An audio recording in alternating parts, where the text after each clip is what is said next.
활수진이가 교통사고로 세상을 떠난 건 1년 전이었습니다. 1년의 그 충격은 저에게도 사위에게도 너무 컸어요. 37세 민호는 8살 서연이와 단둘이 좁은 빌라에서 힘겹게 살고 있었죠. 매일 설계 일을 해도 생활비는 빠듯했고 어린 손녀를 돌보며 일하는 게 얼마나 힘든지 저는 너무 잘 알았습니다. 그래서 전화를 걸었어요. 서연이를 데리고 제 집으로 오라고 했죠. 민호는 폐를 끼친다며 극구 사양했지만 저는 단호했습니다. 서연이는 제 손녀고 민호는 제 사위니까요. 여러분은 어디서 이 이야기를 듣고 계신가요? 댓글로 알려주세요. 결국 민호와 서연이는 제 집으로 들어왔습니다. 넓은 2층 집에 활기가 돌았어요. 서연이가 자기 방이 생겼다며 뛰어다니는 모습을 보니 제 마음도 따뜻해졌죠.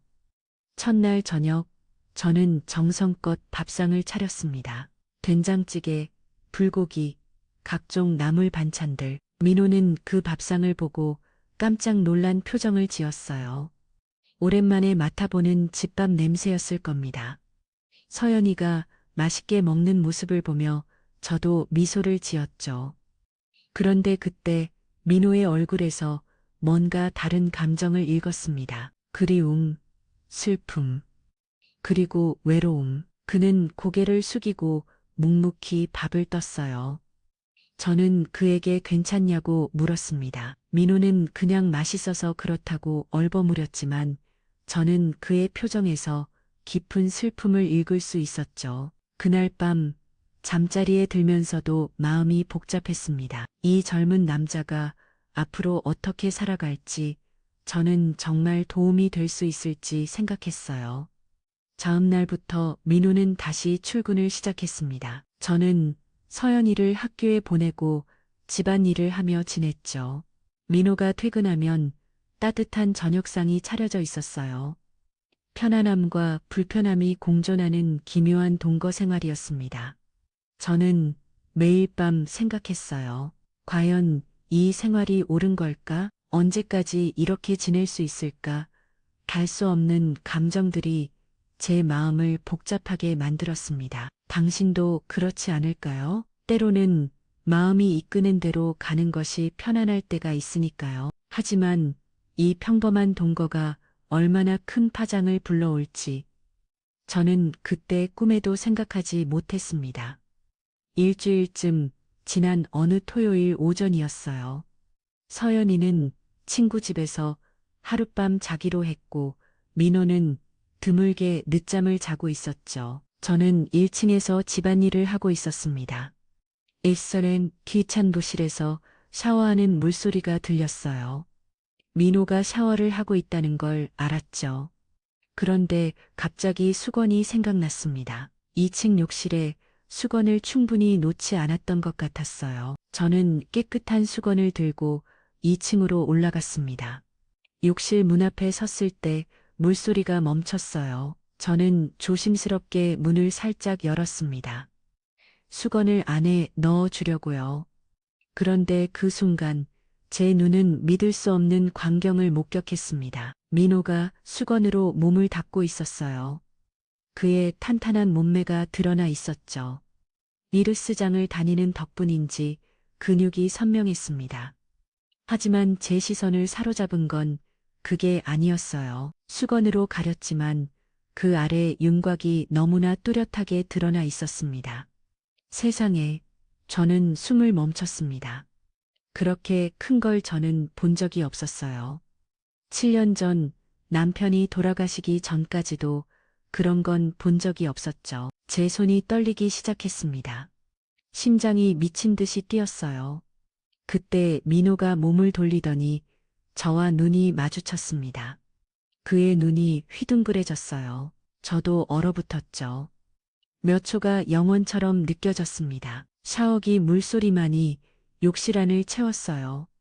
민호가 당황한 목소리로 저를 불렀습니다. 저는 화들짝 놀라며 문을 닫았어요. 미안하다고 말했죠. 수건 가져다 주려고 했다고요. 하지만 제 목소리는 떨리고 있었습니다. 복도로 나와서도 저는 한참을 그 자리에 서 있었어요. 방금 본 것이 믿기지 않았습니다. 제 얼굴이 화끈거렸죠. 아니야. 그냥 실수였어. 저는 스스로를 다독였습니다. 하지만 그 이미지가 머릿속에서 지워지지 않았어요. 부엌으로 돌아와 아침 준비를 계속했지만 제 손은 계속 떨렸습니다. 심장은 여전히 빠르게 뛰고 있었죠. 민호가 1층으로 내려왔을 때 저는 애써 평온한 척했습니다. 잘 잤냐고 물었어요. 제 목소리가 평소보다 높게 나왔지만 어쩔 수 없었죠. 민호도 어색하게 대답했습니다. 저는 그와 눈을 마주치지 못했어요. 식사 중에도 침묵이 흘렀습니다. 저는 접시만 바라보며 밥을 떴죠. 가끔씩 민호를 힐끗 봤지만 그때마다 욕실에서 본 것이 떠올랐어요. 그날 저녁도 마찬가지였습니다. 저는 민호와 눈을 마주치지 않으려 했어요. 하지만 자꾸만 그를 훔쳐보게 됐죠. 민호가 고개를 들면 저는 슬쩍 시선을 피했습니다. 정숙은 그들하고 있었어요. 그건 단순한 호기심이 아니었습니다. 더 깊고 더 위험한 감정이었죠. 59세 여자의 육체가 37세 남자의 것을 갈구하기 시작한 겁니다. 저녁 식사를 마친 후 저는 민호에게 술 한잔 하자고 했습니다. 평소에는 거의 술을 마시지 않았는데 그날은 왠지 필요한 것 같았어요. 민호도 동의했죠. 소주 한 병을 꺼내 잔을 채웠습니다. 제 손끝이 미세하게 떨렸어요. 민호도 긴장한 것 같았죠. 저는 민호에게 요즘 많이 힘들지 않냐고 물었습니다. 그는 괜찮다고 제 덕분에 많이 나아졌다고 대답했어요. 하지만 저는 알고 있었습니다. 젊은 사람이 혼자 지내는 게 얼마나 힘든지를요. 그리고 그 순간 저는 용기를 냈습니다. 아침에 본 건 미안하다고 말했어요. 일부러 그런 게 아니었다고요. 민호는 얼른 고개를 숙이며 괜찮다고 했습니다. 자기가 문을 제대로 안 잠갔나 보다고 했죠. 하지만 저는 멈출 수 없었어요. 저는 민호를 똑바로 바라보며 말했습니다. 정말 크더라고요. 민호의 얼굴이 터질 듯이 빨개졌습니다. 저도 제가 무슨 말을 하는지 믿을 수 없었어요. 하지만 이미 입 밖으로 나온 말이었습니다. 민호는 당황해하며 제 이름을 불렀죠. 저는 피식 웃었습니다. 미안하다고 늙은이가 술 먹고 실없는 소리 했다고 말했어요. 하지만 제 눈빛은 전혀 미안해 보이지 않았을 겁니다. 그날 밤 저는 침대에 누워서도 잠을 이룰 수 없었습니다. 욕실에서 본 민호의 모습이 계속 떠올랐어요. 그 크고 당당한 모습이요. 7년 동안 혼자 지낸 제 몸이 반응하기 시작했습니다. 뜨거운 무언가가 제 안에서 타오르기 시작했죠. 이건 잘못됐어. 저는 스스로를 다그쳤습니다. 민호는 제 사위예요. 수진이의 남편이었죠. 하지만 제 몸은 제 이성을 따르지 않았습니다. 그날 밤 저는 혼자서 그 갈증을 해소해야 했어요. 민호를 생각하면서요. 그리고 그때부터 저는 알았습니다. 제가 더 이상 예전의 박영희가 아니라는 것을요. 저는 한 여자였습니다. 남자를 갈구하는 여자였죠. 욕실에서의 그 사건이 우리 사이에 보이지 않는 무언가를 허물어버린 것 같았습니다. 분명 무언가가 달라졌어요. 어느 날 아침 저는 민호에게 다가가 넥타이를 고쳐주겠다고 했습니다. 중요한 미팅이 있다며 이 넥타이가 더 나을 것 같다고 말했죠. 제 손이 그의 가슴팍을 스쳤습니다. 민호의 몸이 굳는 게 느껴졌어요. 그가 숨을 들이켰죠. 민호는 자기가 하겠다고 말했습니다. 하지만 저는 가만히 있으라고 제가 해주겠다고 했어요. 넥타이를 조이는 제 손가락이 그의 목덜미를 스쳤습니다. 셔츠 깃을 정리하는 손길이 쇄골을 훑었죠. 민호의 심장이 빠르게 뛰는 게 느껴졌어요. 다 됐다고 말하며 저는 그를 바라봤습니다. 우리의 시선이 마주쳤죠. 그 눈빛에는 분명 욕실에서 본 것에 대한 기억이 담겨 있었어요. 민호는 서둘러 시선을 피했습니다. 저는 그에게 오늘 일찍 들어올 수 있냐고 물었어요. 마치 시험하듯 혹은 기대하듯 하는 질문이었죠. 민호는 노력해 보겠다고 대답했습니다. 저는 서연이가 오늘 학교에서 늦게 온다고 발표 연습이 있다고 말했어요. 그리고 내일은 친구 집에서 자고 온다고 덧붙였죠. 서연이가 없는 시간, 둘만의 시간이 생긴다는 의미였습니다. 회사에 간 민호는 하루 종일 저를 생각했을 거예요. 저도 마찬가지였으니까요. 이건 정상적인 관계가 아니었습니다. 저는 그의 장모였어요. 수진이의 어머니였죠. 휴머니, 제 안에서 타오르는 욕망은 이성보다 강했습니다. 며칠 후였습니다. 휴머니, 민호가 퇴근 후 거실에서 스트레칭을 하고 있었어요. 반팔 티셔츠와 반바지 차림이었죠. 헬스장을 다녀온 후라 온몸이 땀으로 젖어 있었습니다. 저는 냉수를 가져다 주었어요. 민호는 벌컥벌컥 물을 마셨죠. 고맙다고 말하며 고개를 들었을 때 저는 그의 허벅지를 빤히 쳐다보고 있었습니다. 탄탄한 근육, 땀에 젖은 피부, 제 시선이 천천히 그의 몸을 훑었어요. 민호가 저를 불렀습니다. 저는 화들짝 놀라며 시선을 피했죠. 저는 그에게 운동을 많이 하나 보다고 다리 근육이 좋다고 말했어요. 제 얼굴이 붉어지는 게 느껴졌죠. 민호는 헬스장을 다닌다고 어색하게 대답했습니다. 저는 몸이 정말 좋다고 말하고는 부엌으로 돌아갔어요. 하지만 제 안에서 뭔가 폭발할 것 같았습니다. 저녁. 저는 평소보다 더 신경 써서 저녁을 준비했습니다. 와인까지 꺼내왔죠. 단정하면서도 은근히 몸매가 드러나는 원피스를 입었어요. 화장도 평소보다 진하게 했죠. 입술은 붉게 물들였고 향수도 뿌렸습니다. 민호가 특별한 날이냐고 물었습니다. 저는 그냥 가끔은 와인 한잔 하고 싶어서 그렇다고 대답했어요. 식사를 마치고 와인을 마실 때 저는 소파로 자리를 옮기자고 했습니다. 거실은 어둡게 조절되어 있었죠. 은은한 조명 아래였어요. 저는 민호 옆에 앉았습니다. 와인잔을 빙글빙글 돌리며 저는 말을 꺼냈어요. 민호에게 외롭지 않냐고 물었죠. 그 말은 단순한 질문이 아니었습니다. 제 시선은 더 이상 피하지 않았어요. 민호의 눈을 깊이 들여다봤죠. 거기에는 외로움과 함께 또 다른 무언가가 담겨 있었습니다. 뜨거운 열망 같은 것이요. 민호는 아무 말도 하지 못했습니다. 저는 천천히 손을 뻗어 그의 손등 위에 살포시 얹었어요. 차갑지도 뜨겁지도 않은 적당한 온기였죠. 우리는 그렇게 한참을 마주보고 있었습니다. 길고 긴 침묵이 흘렀어요.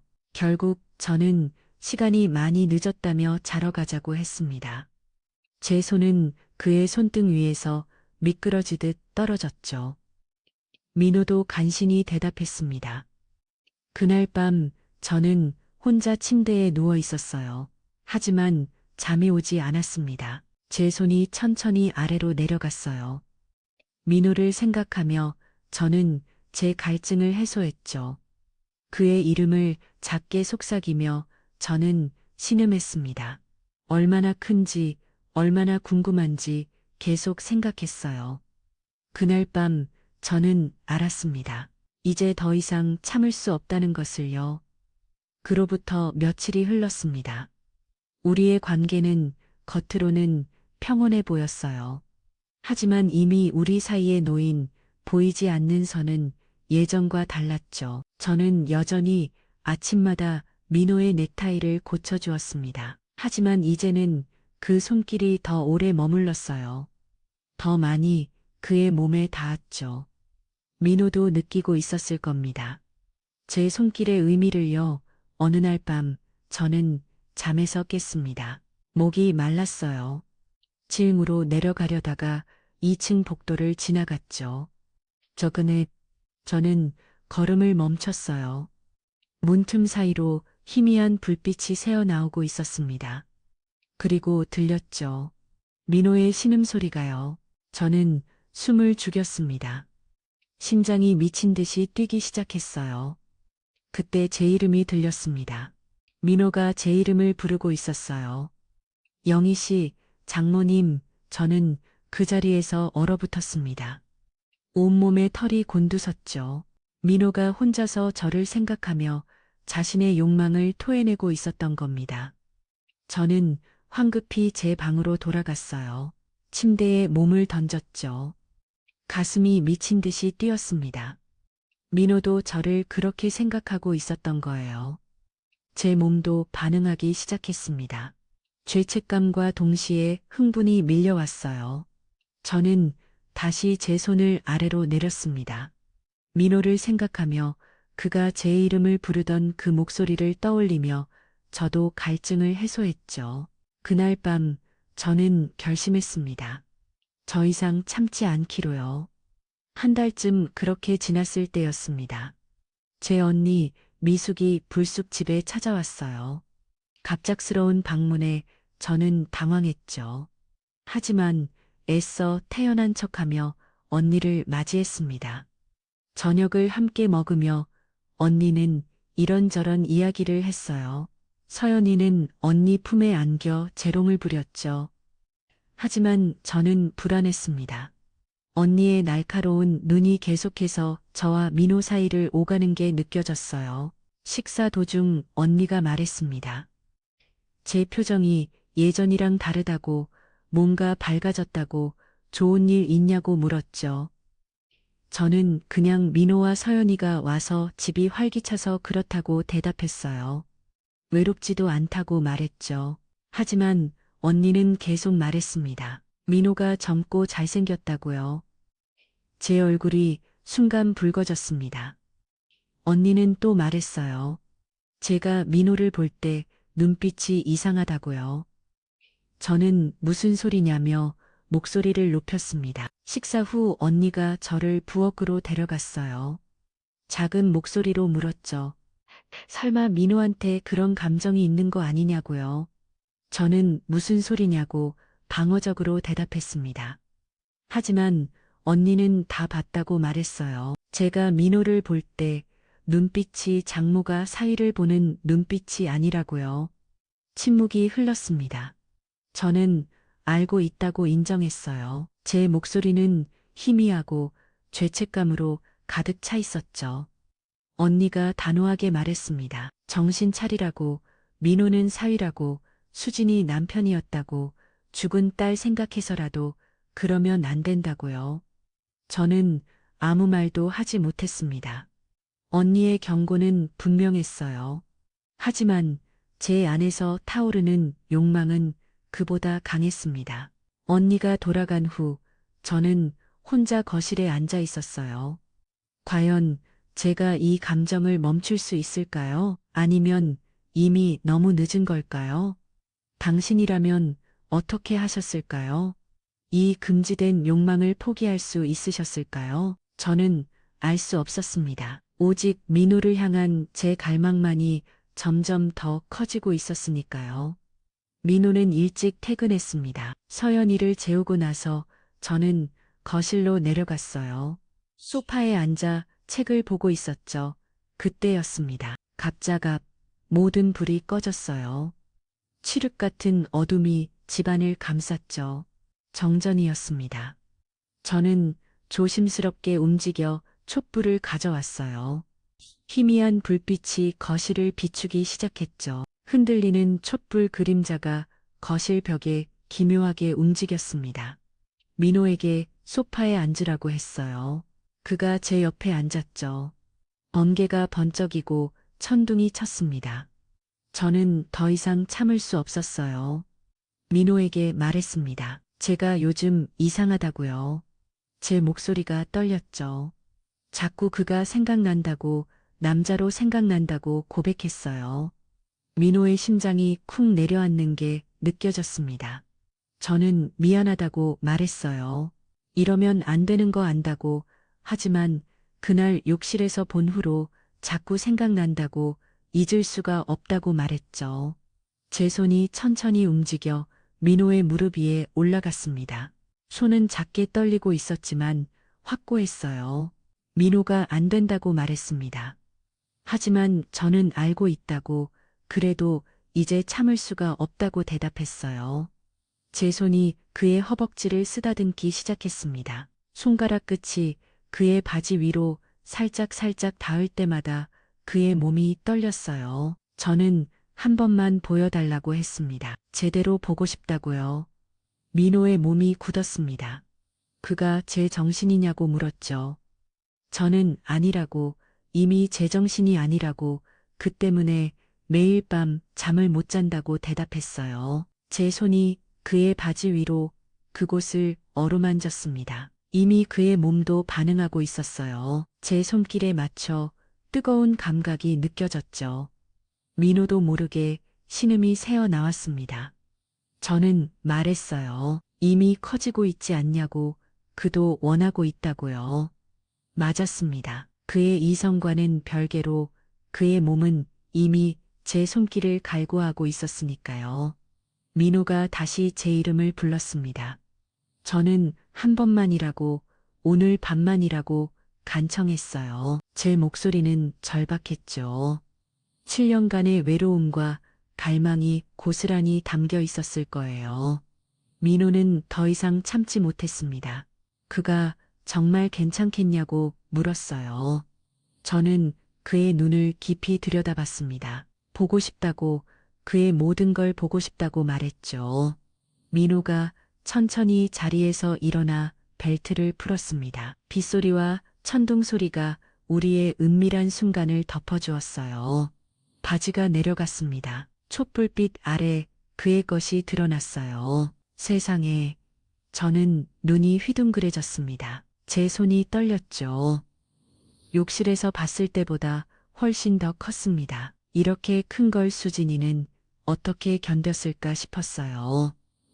저는 넋을 잃은 듯 그것을 바라봤습니다. 경외로움과 함께 짙은 욕망이 밀려왔죠. 만져봐도 되냐고 나직이 속삭였습니다. 제 목소리에는 간절한 애원이 담겨 있었어요.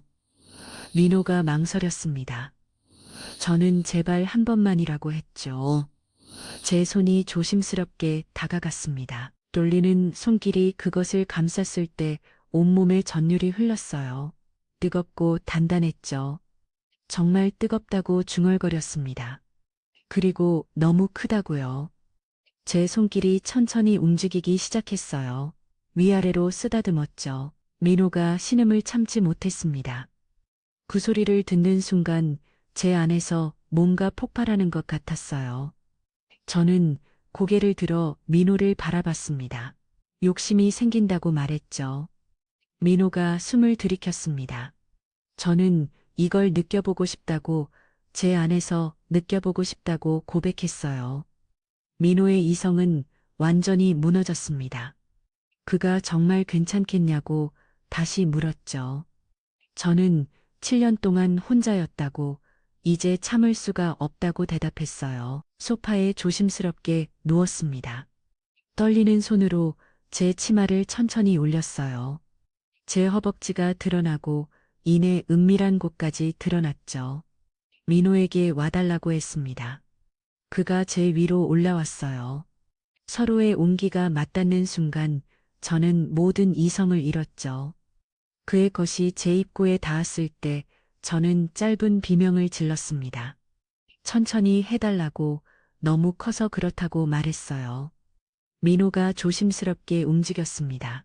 뜨겁고 촉촉한 감각이 밀려왔어요. 제 온몸이 떨렸죠.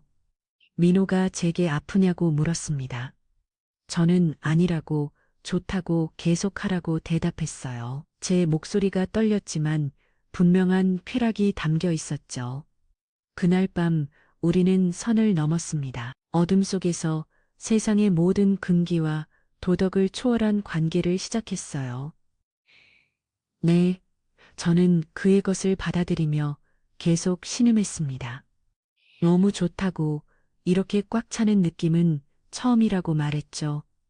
오랜 갈증이 해소되는 듯한 희열이었어요. 민호 역시 제 성숙한 몸에서 느껴지는 짜릿한 감각에 사로잡혔죠. 더 깊이 달라고 속삭였습니다. 빗소리와 천둥 소리가 우리의 소리를 삼켰어요. 우리는 그렇게 밤새도록 서로의 욕망을 탐했습니다. 그날 밤 이후 우리의 관계는 완전히 달라졌습니다. 아침이 오면 언제 그랬냐는 듯 평범한 얼굴로 서연이 앞에서 마주 앉아 식사를 했어요. 하지만 우리 둘 사이에 흐르는 공기는 더 이상 예전과 같지 않았죠. 이제는 서로의 마음 깊숙한 곳까지 탐험해버린 은밀하고 끈적한 유대가 우리를 감싸고 있었습니다. 낮 동안 애써 외면했던 욕망은 밤이 되면 어김없이 저를 민호에게로 이끌었어요. 저는 완전히 변했습니다. 이전의 수줍음과 망설임은 온데간데 없었죠. 서연이가 학교에 가고 민호가 출근하기 전 저는 그를 제 방으로 불렀어요. 출근 전에 10분만 달라고 했죠. 제 목소리에는 간절함이 묻어 있었습니다. 민호는 망설였어요. 아침부터 그러면 안 된다고 했죠. 하지만 저는 제발이라고 어젯밤부터 계속 생각났다고 그의 것이 계속 생각난다고 말했어요. 제 눈빛은 이미 중독되어 있었습니다. 제 손이 그의 손을 잡아 끌었고 민호는 저항할 수 없었어요. 짧은 시간이었지만 아침의 유혹은 밤보다 더 강렬했죠. 밤에도 마찬가지였습니다. 서연이가 잠들면 저는 민호의 방으로 올라갔어요. 어느 날 밤 저는 말했습니다. 수면 자리 위에서 해보겠다고요. 저는 더 이상 수줍어하지 않았습니다. 오히려 적극적으로 이 관계를 주도하려 했죠. 집주 민호가 망설였지만 저는 그의 것을 더 깊이 느끼고 싶다고 말했어요. 민호 위에 올라타 천천히 내려앉았습니다. 제 몸이 그의 것을 받아들이는 순간 우리는 다시 한번 금지된 쾌락의 심연으로 빠져들었죠. 역시 크다고 신음했습니다. 민호가 소리 조심하라고, 서연이가 깰 수 있다고 속삭였어요. 저는 알고 있다고, 하지만 참을 수가 없다고 대답했죠. 스스로 허리를 움직이며 쾌락을 탐했습니다. 저는 이제 완전히 그에게 중독되어 있었어요. 죄책감은 있었지만 욕망이 더 컸습니다. 이 관계가 어디로 향하는지 알 수 없었지만 이 순간의 쾌락만큼은 거부할 수 없었죠. 며칠 후 저는 민호의 품에 안겨 속삭였습니다. 그의 아이를 갖고 싶다고요. 민호가 숨을 들이켰어요. 저는 농담이라고 말했지만 제 눈빛은 진지했습니다. 그만큼 그를 원한다는 뜻이었죠.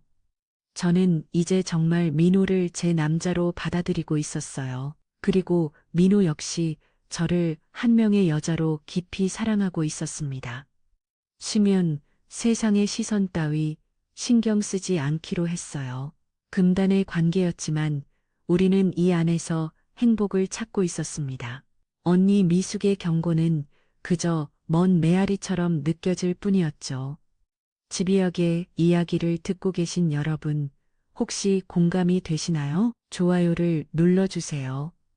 우리의 은밀한 사랑은 그렇게 계속되었습니다. 이 관계의 끝이 어떨지, 혹은 언제 끝날지 저는 알 수 없었어요. 하지만 매일 밤 그의 품에서 느끼는 뜨거운 온기와 간절한 욕망은 저를 멈출 수 없게 만들었습니다. 죄책감은 한편에 밀어둔 채 저는 오직 민호와의 시간에만 몰두했어요. 이 끝없는 중독은 과연 어디로 향할까요? 저는 알 수 없었습니다. 오직 다음 순간 그의 품 안에서 느끼게 될 쾌락만이 저를 움직이게 할 뿐이었죠. 어느 날 아침 민호가 출근 준비를 하고 있을 때였습니다. 저는 그의 뒤에서 품을 안았어요. 제 손이 그의 배를 쓰다듬었죠. 민호가 놀라며 서연이가 깰 수 있다고 속삭였습니다. 저는 알고 있다고, 하지만 참을 수가 없다고 대답했어요. 밤까지 기다릴 수 없다고 말했죠. 제 손이 아래로 내려갔습니다. 민호의 몸이 즉시 반응했어요. 그는 한숨을 쉬며 저를 안았죠. 우리는 부엌 한 구석에서 서둘러 욕망을 해소했습니다. 이것이 우리의 일상이 되었어요. 언제 어디서든 욕망이 일어나면 우리는 참지 못했죠. 하지만 행복은 오래가지 못했습니다. 어느 날 저녁, 서연이가 갑자기 열이 났어요. 민호와 저는 급히 병원으로 데려갔죠. 다행히 큰 병은 아니었습니다. 감기였어요. 하지만 그날 밤 서연이가 제게 물었습니다. 할머니와 아빠가 결혼하면 안 되냐고요. 저는 깜짝 놀랐어요. 왜 그런 생각을 하냐고 물었죠. 서연이는 할머니가 엄마처럼 아빠를 챙겨주니까 좋다고, 할머니도 아빠도 행복해 보인다고 말했습니다. 제 가슴이 철렁 내려앉았어요. 이러니까 나 알고 있었던 걸까요? 우리가 숨기려 했던 것들을요. 그날 밤 민호와 저는 심각하게 이야기를 나눴습니다. 저는 말했어요. 전현 말했어요. 서연이가 눈치챈 것 같다고, 이대로는 안 될 것 같다고요. 민호도 걱정스러운 표정이었습니다. 하지만 그는 저를 안으며 말했어요. 괜찮을 거라고, 조심하면 된다고요. 저도 그렇게 믿고 싶었습니다. 며칠 후, 언니 미숙이 다시 찾아왔어요. 이번에는 미리 연락도 없이 갑자기 나타났죠. 저는 불안했습니다. 언니의 표정이 심상치 않았어요. 서연이를 친구 집에 보낸 후 언니가 말했습니다. 이웃에서 소문이 난다고요. 제 얼굴이 하얗게 변했습니다. 언니는 계속 말했어요. 새벽에 민호 방에서 이상한 소리가 들린다고, 누가 봤다고, 장모와 사위가 그런 관계라는 소문이 퍼지고 있다고요. 저는 아무 말도 할 수 없었습니다. 언니가 단호하게 말했죠. 이제 그만하라고, 민호를 내보내거나 언니가 민호와 서연이를 다른 곳으로 보내겠다고요. 저는 안 된다고 소리쳤습니다. 민호 없이는 살 수 없다고 말했어요. 언니가 어이없다는 표정으로 저를 바라봤습니다. 정신 차리라고, 이건 사랑이 아니라 욕망일 뿐이라고 말했죠. 하지만 저는 알고 있었어요. 이건 단순한 욕망이 아니었습니다. 저는 정말 민호를 사랑하고 있었어요. 그날 밤 민호에게 모든 것을 말했습니다. 소문이 났다고, 언니가 우리를 떼어놓으려 한다고요. 민호의 얼굴이 굳었습니다. 그가 물었어요. 어떻게 하고 싶냐고요. 저는 대답했습니다. 민호와 함께 있고 싶다고, 이대로 계속 함께 살고 싶다고요. 민호와 저를 안았습니다. 자기도 같은 마음이라고, 저 없이는 살 수 없다고 속삭였어요. 우리는 그날 밤 결심했습니다. 이 집을 떠나기로요. 다른 도시로 가서 새로 시작하기로 했죠. 거기서는 아무도 우리를 모를 테니까요. 서연이에게는 할머니와 아빠가 함께 살기로 했다고 말했습니다.